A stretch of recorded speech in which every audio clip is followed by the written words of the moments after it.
Welcome Divine Mercy to our home and bless Valencia Agnes family. Let us pray. Diyos nga walay katapusan, kang kinsa ang kaluoy, walay katapusan og tipiganan sa kaluoy.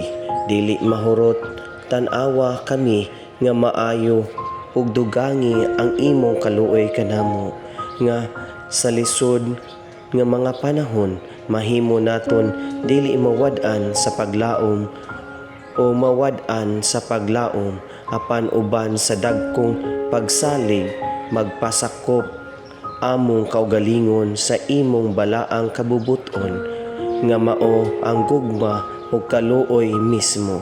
Amen.